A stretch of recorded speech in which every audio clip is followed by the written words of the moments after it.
તો વડોદરામાં એઆઈસીસી સંગઠન પ્રભારી અને કોંગ્રેસના સાંસદ કુલદીપ ઇન્દોરાએ પહેલગામમાં થયેલા હુમલાના સંદર્ભમાં વડોદરા ખાતે મોટું નિવેદન આપ્યું। સાંસદ કુલદીપ ઇન્દોરાએ પહેલગામ આતંકવાદી હુમલા માટે કેન્દ્ર સરકારને જવાબદાર ઠરાવી છે। કેન્દ્ર સરકારને હુમલાનું ઇનપુટ હતું તો સુરક્ષા કેમ ના વધારી હોવાના પણ અનેક પ્રશ્નો સાંસદ કુલદીપ ઇન્દોરાએ સરકાર સામે કર્યા છે। તે ઉપરાંત જ સાંસદ કુલદીપ ઇન્દોરાએ પ્રધાનમંત્રી નરેન્દ્ર મોદી અને ગૃહમંત્રી અમિત શાહના રાજીનામાની પણ માંગ કરી છે। देश सुरक्षित हाथों में मोदी जी है तो सुरक्षित है, तो अब ये कोई पूछने वाली बात ही नहीं है। आप सबके सामने क्या हालात है।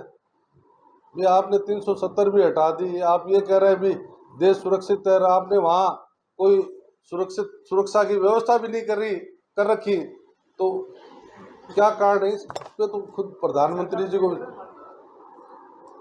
सरकार निश्चित तौर पे फेलियर है, क्योंकि देश में जो वर्तमान हालात हैं लोग चुप है, पता नहीं क्यों चुप है।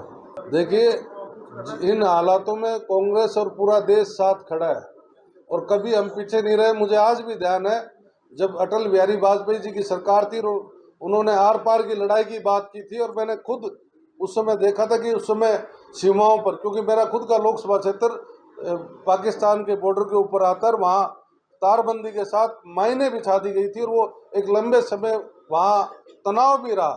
उस समय भी हम लोग साथ थे और आज भी हम साथ हैं। अगर केंद्र सरकार कुछ कर सकती है तो उन्हें करना चाहिए, अपनी ताकत दिखानी चाहिए।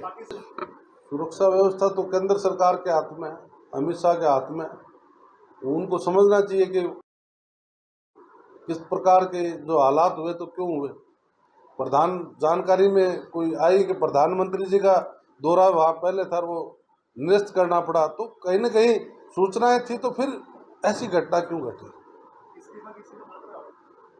प्रधानमंत्री को देना चाहिए, अगर कुछ इसमें अगर कोई तुरंत नहीं करते हैं तो त्यागपत्र देना चाहिए अमित शाह को, प्रधानमंत्री को।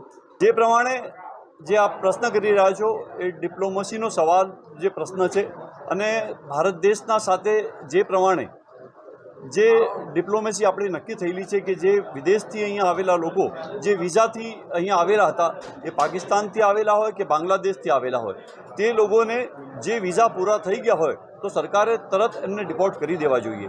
જે પ્રમાણે અમદાવાદ શહેરના અંદર આપ કહો છો તે પ્રમાણે કે 400થી વધારે બાંગ્લાદેશીઓને સરકાર અને ગૃહ વિભાગ દ્વારા એમને પકડવામાં આવ્યા છે। સુરતના અંદર પણ આ પ્રમાણેનું જે એક્શન કરવામાં આવી છે, તો સરકારે ચોક્કસ આ પહેલાં કરવાની જરૂર હતી। જ્યારે આવી ઘટનાઓ બનતી હોય છે ત્યારે સરકાર, હું સમજું છું કે જે પ્રમાણે એક્શન લેવા જોઈએ એ ટાઈમમાં જ લેવા જોઈએ।